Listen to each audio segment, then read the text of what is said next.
Hello दोस्तों, हम फिर आ गए थे एक कहानी केयरिंग हस्बैंड जिसको लिखा है श्रेया जी ने और उसका क्रेडिट भी इन्हीं को जाता है। तो दोस्तों हमारी इस कहानी के पूरे एपिसोड नंबर आपके 43 हो चुके हैं। हम देखते हैं आने वाली कहानी में क्या होता है। सो दोस्तों शुरू करते हैं कहानी का एपिसोड नंबर 44 और देखते हैं कहानी में क्या होता है। फिर रिया श्रेया को खींच के कैंटीन में ले गई और बोली, कुछ भी हो मैं तो एक और लेक्चर नहीं अटेंड करने वाली और ना ही तुम। रिया की बात सुनकर श्रेया को समझ नहीं आ रहा है कि वो क्या बोले।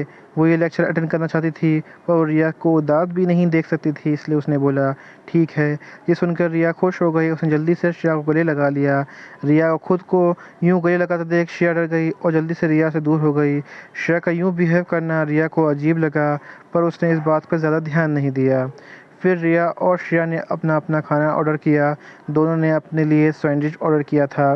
पहले तो श्रेया ने सबको अफोर्ड नहीं कर पाती थी क्योंकि उसके पास इतने पैसे नहीं होते थे, पर अब कबीर ने उसके साथ होने के उसके पास पैसे की कोई कमी नहीं थी। कबीर ने उससे कहा था कि वो जो चाहे वो इन पैसों से खरीद सकती है। पहले तो श्रेया ने इसके लिए साफ मना कर दिया था क्योंकि वो कबीर के पैसों से पैसे नहीं लेना चाहती थी।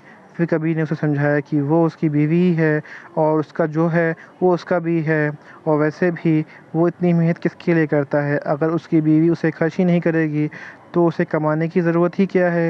ये सुनकर श्रेया चुप हो गई थी क्योंकि उसे कबीर की बात सही लगी थी और उसने कबीर से प्रॉमिस किया था कि अगर उसे कुछ चीज़ चाहिए होगी तो उसे ख़रीद लेगी। ये सुनकर कबीर सेटिस्फाई हुआ था। श्रेया और रिया अपने सैंडविच एंजॉय कर रहे थे, तभी एक लड़का उनके पास आके बैठ गया और रिया की तरफ देखते हुए बोला, हे रिया, तुम्हारा सा ये क्यूटी कौन है। रिया ने जब ये सुना तो उसने उस लड़के को घूरा और बोली, तुम्हें इससे क्या लेना देना है। रिया की बात सुनकर वो लड़का उदास होते हुए बोला, तुम जब देखो मुझ पर गुस्सा करती रहती हो। मैं तो बस इसलिए पूछ रहा था कि मैंने आज से पहले कभी भी तुम्हें किसी और के साथ नहीं देखा था। रिया सुनकर रिया थोड़ी शांत हुई और बोली, ये मेरी न्यू फ्रेंड है और इस कॉलेज में आज पहला ही दिन है। उसकी बात सुनकर वो लड़का बोला, वही तो मैं सोचूं, अगर मेरे आँखों से ये क्यूटी कैसे छूट गई। यही सुनकर रिया ने उस लड़के के हाथ पे एक मारा और बोली, वीर, इसके साथ फ्लर्ट करने के बारे में सोचना ही मत। ये तुम्हारी सो कॉल्ड गर्लफ्रेंड की तरह बिल्कुल भी नहीं है। ये सुनकर वीर ने बुरा सा मुँह बनाया और बोला, यार तुम्हें हर बार मुझे गलत क्यों समझती हो। उसकी नौटंकी देखकर रिया ने आईब्रो चढ़ा ली और बोली, अपना नाटक बंद करो और मुझसे बेहतर हो तुम्हें कोई और नहीं जान सकता है। ये सुनकर वीर की बोलती बंद हो गई।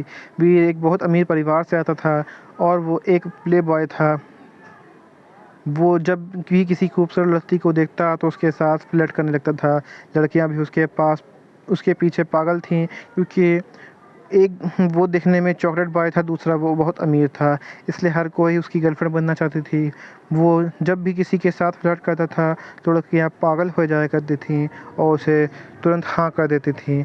भले ही उसकी कोई भी गर्लफ्रेंड 1 महीने से ज़्यादा नहीं टिकती थी, फिर भी हर कोई उसकी गर्लफ्रेंड बनना चाहती थी क्योंकि फिर वो प्राउडली कह सकती थी कि वो वीर की गर्लफ्रेंड है या एक्स गर्लफ्रेंड है। इसका भी एक अलग ही क्रेज़ था क्योंकि वीर इस कॉलेज का हैंडसम हंक था और हर कोई उसे पाना चाहता था। रिया को पता था कि वीर एक अच्छा इंसान है, वो किसी को अपनी गर्लफ्रेंड बनाने के लिए फ़ोर्स नहीं करता, पर रिया ये भी जानती थी कि श्रेया इस टाइप की लड़की नहीं है। अगर वो इस टाइप की लड़की होती तो रिया कभी भी उससे दोस्ती नहीं करती। श्रेया वीर और रिया की देख कर समझ गई थी कि वो दोनों बहुत अच्छे दोस्त हैं, पर उसने अभी तक कुछ नहीं कहा था। वो बस अपना सिर झुकाकर सैंडविच खा रही थी। वीर ने श्रेया की तरफ देखते हुए बोला, हेलो क्यूटी। पर श्रेया ने उसे पूरी तरह से इग्नोर किया जैसे वीर वहाँ एग्जिस्ट ही ना करता हो। वीर को बहुत अजीब लगा क्योंकि ये उसके साथ पहली बार हुआ था कि वो किसी के सामने से बात कर रहा था और वो लड़की उसे ऐसे इग्नोर कर रही थी जैसे वो यहाँ पे हो ही नहीं। ऐसा इसलिए था क्योंकि कबीर ने उसे पहले ही कह दिया था कि उसे कॉलेज में किसी भी लड़के से बात नहीं करनी है। श्रेया को इसमें कोई प्रॉब्लम नहीं थी क्योंकि रोहन वाली घटना के बाद उसे हर लड़के से डर लगने लगा था। कबीर आगे बोला, तुम लड़कियों से बात और उनसे दोस्ती कर सकती हो पर तुम्हें उन्हें खुद को छूने नहीं दे सकती। ये सुनकर श्रेया को बहुत अजीब लगा था। वो कबीर से पूछना चाहती थी पर कबीर का फेस देख के वो चुप ही रही क्योंकि कबीर उसे यूँ बहुत ही सीरियस होकर बोल रहा था। श्रेया ने फिर बिना कुछ बोले उसकी सारी बात मान ली, इसलिए आज जब रिया ने उसे गले लगाया था उसने ऐसा रिएक्ट किया था। श्रेया कुछ भी कर सकती थी पर कबीर की बात को कभी टाल नहीं कर सकती थी। उसके लिए कबीर सब कुछ था। भले ही वो कबीर के साथ कितनी भी मस्ती कर ले पर वो उसकी हर बात मानती थी। उसे पता था कि कबीर जो कुछ भी करेगा उसका भला ही होगा। श्रेया का रिएक्शन देखकर रिया ज़ोर-ज़ोर से हँसने लगी, क्योंकि ये रिएक्शन उसने भी श्रेया के से उम्मीद नहीं की थी। उसे लगा था कि वो पहले ही उन लड़कियों की तरह नहीं थी, पर वो एग्ज़ैक्टली वीर से बात तो करेगी, पर उसने तो वीर को पूरी तरह से इग्नोर कर दिया था। ये सोच कर रिया बहुत हँसी आ रही थी। रिया को हँसता देख वीर चिढ़ गया। वहीं श्रेया भी रिया को इस तरह हँसता देख के उससे अजीब नज़रों से देखने लगी, क्योंकि उसे समझ नहीं आ रहा था कि रिया इस तरह हँस क्यों रही है। दोनों को इस तरह खुद को देखता देख रिया चुप हो गई। फिर उसने श्रेया से बोला, यार तुम सच में मेरी फ्रेंड हो, अब मुझे पक्का विश्वास हो गया है, तुमने सच में वीर को इग्नोर कर दिया। ये सुनकर श्रेया ने कुछ नहीं कहा, क्योंकि उसे समझ नहीं आया तो कि क्या बोले।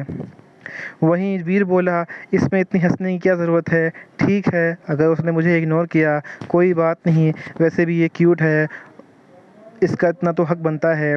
रिया बोली, तुम चुप रहो, और वैसे भी तुमको क्यूटी क्यूटी बोल क्यों रहे हो, इसका नाम श्रेया है, और वैसे भी तुम्हें इससे कुछ बोलने की ज़रूरत नहीं है। तुम इससे जितना दूर हो सके उतना ही दूर रहना तुम्हारे लिए अच्छा होगा। ये बोल के वो श्रेया को वहाँ से ले गई। वीर बस उन लोगों को जाता हुआ देख रहा था और धीरे से बोला, इंटरेस्टिंग, अब तो तुम्हें जानना ही होगा क्यूटी। ये बोल के वहाँ चला गया। रिया श्रेया से बोली, अरे वीर बुरा इंसान नहीं है, वो बहुत शरारती है, तुम्हें उसकी बात का बुरा मानने की ज़रूरत नहीं है। श्रेया बोली, नहीं नहीं, मुझे उसकी बात कोई बुरा नहीं लगा, वैसे भी मैं बुरा तो अपनी बातों का वैसे भी मैं बुरा तो अपनों की बातों का लगता है, और मेरा कोई अपना थोड़ी है ना जो मुझे उसकी बात का बुरा लगेगा। श्रेया की इतनी समझदारी वाली बात सुनकर रिया के फेस पे स्माइल आ गई। श्रेया ने शायद कम उम्र में ही कुछ ज़्यादा ही झेल लिया था कि उसे अब इन सब चीज़ों की बातों से कोई फ़र्क नहीं पड़ता था, भले ही उसे बाहर की दुनिया के बारे में ज़्यादा कुछ नहीं पता था। पर उसे अब इंसानों की पहचान हो गई थी। सृष्टि से मिले धोखे के बाद वो इतना समझ गई थी, किसी भी आँख बंद करके भरोसा नहीं करना चाहिए, क्योंकि ज़रूरी नहीं है कि हाँ, क्योंकि ज़रूरी नहीं है कि आपको जो मिले सामने से जैसा है वैसा आपकी पीठ पीछे वैसा ही हो। वहीं जब श्रेया घर पहुंची तो उसने देखा कि कबीर अभी तक घर नहीं आया है। फिर वो माँ के पास चली गई और उससे आज जो कुछ भी कॉलेज में हुआ सब बताने लगी। फिर वो माँ में आपस में खेलना लगे। खेलते हुए उस समय का पता ही नहीं चला। तभी एक कार मेंशन में आके रुकी। ड्राइवर ने कार का दरवाज़ा खोला और कबीर कार से बाहर आया। उसके चेहरे पे कोई भी भाव नहीं थे। वो सीधा अंदर चला गया, क्योंकि उसे अभी अपनी वाइफ ही को देखना था।